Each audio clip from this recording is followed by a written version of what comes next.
जो सपना देखा था 2012 में जब आर्चरी शुरू करी, तो वो आज पूरा हुआ पेरिस पैरालंपिक्स में।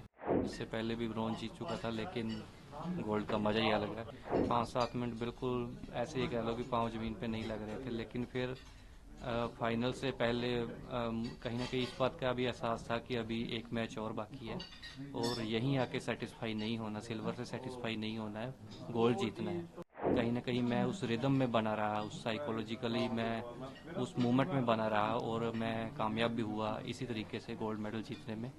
बहुत प्राउड फील हो रहा है जी, बहुत अच्छा लग रहा है कि जो सालों की मेहनत थी, जो जो सपना देखा था 2012 में जब आर्चरी शुरू करी, तो वो आज पूरा हुआ पेरिस पैरालंपिक्स में। इससे पहले भी ब्रॉन्ज जीत चुका था, लेकिन गोल्ड का मज़ा ही अलग है, तो वो सपना आज पूरा हुआ। गोल्ड मेडल जीतने की सबसे खास बात ये होती है कि आपका राष्ट्रीय गान बजता है और आपका राष्ट्रीय ध्वज सबसे ऊपर जाता जी है। आप जब पोडियम पे खड़े हुए और राष्ट्रीय गान बजा तो वो फीलिंग को अपने शब्दों में डिस्क्राइब करें। जी, बहुत ही बढ़िया फीलिंग थी वो कि पूरा जो स्टेडियम था वो आर्चरी की जो एरिना था वो भरा हुआ था दर्शकों से।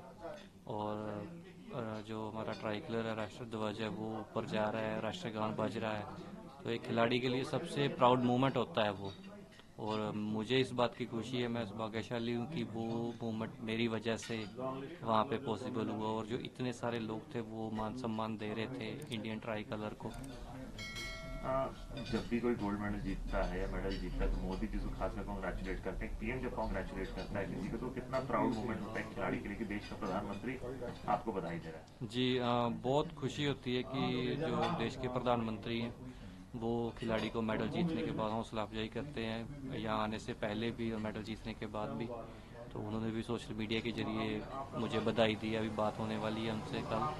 तो बहुत खुशी होती है कि प्रधानमंत्री खुद खेलों को इतना सपोर्ट करते हैं, इतनी अच्छे से निगाह रखते हैं इन चीज़ों पर, खिलाड़ियों के लिए समय निकालते हैं, तो ये अच्छी बात है। आप ओवरऑल अपने परफॉर्मेंस के बारे में क्या बोलेंगे? आप क्या ओवरऑल अपना इंडिविजुअल में जो आपका गोल्ड आया, फिर आप मिक्स में मेडल से चूक गए थोड़े से। जी।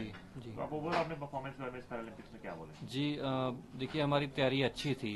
हमारी जो टीम थी साई सोनीपत में प्रैक्टिस कर रही थी और पहले दिन से ही हम दो इवेंट थे, इंडिविजुअल और मिक्स, हम दोनों में ही मेडल सोचकर चल रहे थे। हालांकि ये बात हम उस टाइम तक जाहिर नहीं करते बाहर, लेकिन आपस में टीम में जो हमारी रणनीति, जो सलाह होती थी वो इसी बारे में होती थी। फिर हमारा फ्रांस में भी कैंप था 15 दिन का, तो इंडिविजुअल में मेरा मेडल आ गया था और मेरे से एक दिन पहले जो मेरी टीममेट थी पूजा, वो ब्रॉन्ज मेडल से पहले ही क्वार्टर फाइनल में बाहर हो गई थी।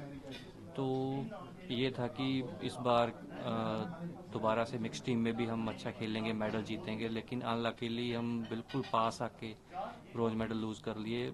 जहाँ गोल्ड मेडल की खुशी है, तो वहाँ कहीं ना कहीं इस बात का मलाल भी है कि एक और मेडल देश के लिए आता आता रह गया। और मैं समझता हूँ कि मुझे, मेरे वो जो टीममेट है उसके लिए मुझे ज़्यादा बुरा लग रहा है कि काश हम और अच्छा खेले होते दोनों ही, और देश के लिए एक और मेडल आता और मेरे साथ एक मेडलिस्ट और जुड़ता हमारी टीम में। ये मेडल आप किसको समर्पित डेडिकेट करना चाहेंगे? ये मेडल मैं मेरे कोचेस को, मेरी फैमिली को, जिनका भी मेरे साथ आज तक पूरा सपोर्ट रहा, उन सभी को डेडिकेट करना चाहूँगा। खासतौर पे मेरे कोचेस की जो मेरे साथ गाइडेंस रही, गौरव शर्मा सर की, जीवन जोत सर मेरे कोच साहब हैं, उनकी जो मेंटरशिप रही, और मेरी फैमिली का भी सेक्रीफाइस रहा कि मैं महीनों घर से बाहर रहता था, कैंप में रहना, विदेश में भी ट्रेनिंग की, तो फैमिली को टाइम कम दे पाए, तो उनका भी बहुत बड़ा योगदान है। तो इन फैमिली को, कोचेस को मैं डेडिकेट करना चाहूँगा मेडल।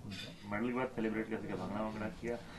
एक्चुअली बहुत ज़्यादा खुशी तब हुई थी जब मैं फाइनल में पहुंच गया था, सेमीफाइनल जीत चुका था। कोच साहब से भी हमने 5-7 मिनट बिल्कुल ऐसे ही कह लो कि पाँव ज़मीन पे नहीं लग रहे थे, लेकिन फिर फाइनल से पहले कहीं ना कहीं इस बात का भी एहसास था कि अभी एक मैच और बाकी है और यहीं आके सेटिस्फाई नहीं होना, सिल्वर से सेटिस्फाई नहीं होना है, गोल्ड जीतना है। और कहीं ना कहीं मैं उस रिदम में बना रहा, उस साइकोलॉजिकली मैं उस मोमेंट में बना रहा और मैं कामयाब भी हुआ इसी तरीके से गोल्ड मेडल जीतने में।